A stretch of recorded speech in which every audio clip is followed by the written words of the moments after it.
दोस्तों मेरा नाम है अफ़ज़ल और आप देख रहे हैं हमारा चैनल अफ़ज़ल इस्लामिक चैनल। दोस्तों आज की इस वीडियो में हम बात करने वाले मशहूर बादशाह सद्दाम हुसैन की ज़िंदगी के बारे में। दोस्तों मशहूर बादशाह सद्दाम हुसैन का जन्म 28 अप्रैल 1937 को बगदाद के उत्तर में स्थित तिकरीत के पास अल ओजा गाँव में हुआ था। उनके मजदूर पिता उनके जन्म के पहले ही इस दुनिया को अलविदा कह चुके थे। सद्दाम हुसैन बचपन से ही निडर और बहादुर थे। सद्दाम हुसैन हमेशा अपने पास एक लोहे की छड़ी रखते थे। जवान होते होते ही वो राष्ट्रपति आंदोलन में कूद पड़े। उसके बाद साल 1956 में वो बाथ सोशलिस्ट पार्टी में शामिल हो गए। सद्दाम हुसैन लगातार 10 साल तक ईरान से लड़ते रहे। उनकी छवि एक जुझारू लड़ाके की बन चुकी थी। साल 1990 में उन्होंने कुवैत पे कब्जा कर लिया था। इससे वो अमेरिकी सत्ता प्रतिष्ठानों की नजरों में आ गए और जल्दी ही खाड़ी युद्ध भी शुरू हो गया। करीब 42 दिन के युद्ध के बाद इराक अमेरिकी गठबंधन सेनाओं से पराजित तो हुआ, फिर भी सद्दाम हुसैन झुके नहीं। इसी वजह से बार बार अमेरिका को डर लग रहा था कि वो उनके लिए एक बार फिर से चुनौती न बन जाए। साल 2003 में अमेरिका ने फिर से सद्दाम हुसैन के खिलाफ युद्ध शुरू किया और उसके बाद जो हुआ वो सारी कहानी हमारे सामने है। सद्दाम हुसैन एक बहादुर बादशाह थे। उन्होंने जिस तरह से अपने आप को अंतर्राष्ट्रीय फलक पर पेश किया था और वो अमेरिका के आगे बिल्कुल नहीं झुके, इससे उन्होंने वाकई खुद को अरब जगत का नायक साबित कर दिया था। साल 1982 में सद्दाम हुसैन पर जानलेवा हमले की कोशिश करने पर दुजैल में 148 शियाओं को मार दिया गया था। सद्दाम हुसैन और उनके साथियों को इसी मामले में दोषी करार दिया गया था और इराक की एक अपील अदालत ने उनकी अपील खारिज कर दी थी।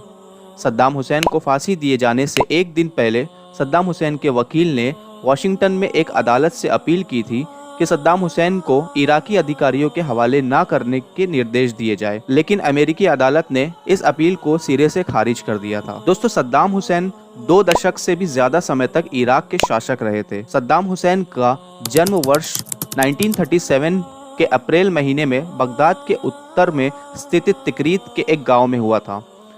2 दशक से ज्यादा समय तक इराक के शासक रहे देश के पूर्व राष्ट्रपति सद्दाम हुसैन को उत्तरी बगदाद में स्थानीय समयानुसार तड़के 6 बजे फांसी दी गई थी। सालों बाद जब सद्दाम हुसैन की कब्र को खोला गया तो उनका जिस्म मुबारक बिल्कुल वैसा ही था जैसे अभी ही दफन किया गया हो। इराक के राष्ट्रीय सुरक्षा सलाहकार मौफाज अल रुबई फांसी दिए जाने के गवाह थे और उन्होंने बताया कि इस पूरी प्रक्रिया की वीडियो फिल्म भी बनाई गई थी। उन्होंने कहा था कि हथकड़ियों में सद्दाम हुसैन को चुपचाप फांसी के तख्ते तक ले जाया गया।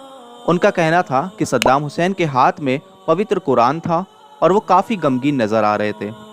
सद्दाम हुसैन ने फांसी दिए जाते वक्त किसी तरह का विरोध भी नहीं किया, लेकिन काला नकाब पहनने से इनकार कर दिया था। दोस्तों सद्दाम हुसैन की सुरक्षा में लगाए गए 12 अमेरिकी सैनिक उनकी पूरी जिंदगी के बेहतरीन साथी न सही, लेकिन उनके आखिरी मित्र जरूर थे। सद्दाम हुसैन के आखिरी समय तक साथ रहे 551 मिलिट्री पुलिस कंपनी से चुने गए इन सैनिकों को सुपर टेल्स कहा जाता था।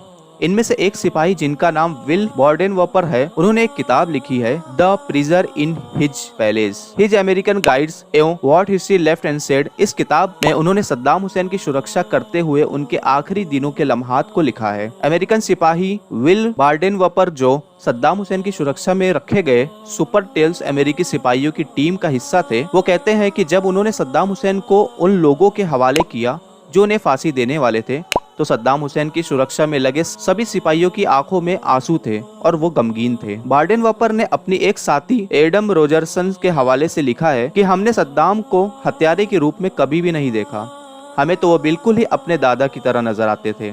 उन्होंने इराकी जेल में अपने अंतिम दिन पवित्र कुरान शरीफ को पढ़ते हुए बिताए। बॉर्डेनवर्पर लिखते हैं कि सद्दाम का उन लोगों के प्रति व्यवहार बहुत विनम्र था।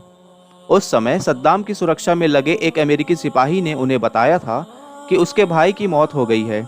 ये सुनकर सद्दाम ने उसे गले लगा लिया और कहा था कि आज से तुम मुझे अपना भाई समझो। सद्दाम हुसैन ने एक और अमेरिकी सिपाही से ये भी कहा था कि अगर मुझे मेरा माल इस्तेमाल करने की इजाज़त मिल जाए तो मैं तुम्हारे बेटे की पढ़ाई का सारा खर्चा उठाने के लिए तैयार हूँ। एक रात सब ने 20 साल के सैनिक डॉसल को एक बिना साइज के कपड़े पहनाकर घूमते हुए देखा। पता चला कि डॉसन को सद्दाम ने अपना सूट तोहफे में दिया है। अमेरिकन बॉर्डेनवर्पर लिखते हैं कि कई दिनों तक हम डॉसन पर हंसते रहे थे क्योंकि वो उस सूट को पहनकर इस तरह चलता था जैसे कि वो किसी फैशन शो में कैट वॉक में चल रहा हो। सद्दाम और उनकी सुरक्षा में रखे गार्ड के बीच दोस्ती बढ़ती ही चली गई। हालांकि उन सभी को यह साफ आदेश था कि सद्दाम के नजदीक आने की बिल्कुल भी कोशिश न करे। सद्दाम हुसैन को इस मुकदमे के दौरान 2 जेलों में रखा गया था।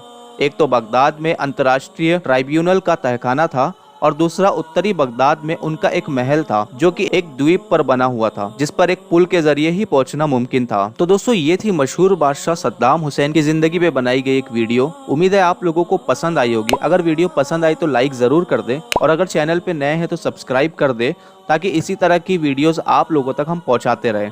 तो मिलते हैं इसी तरह की अगली वीडियो में।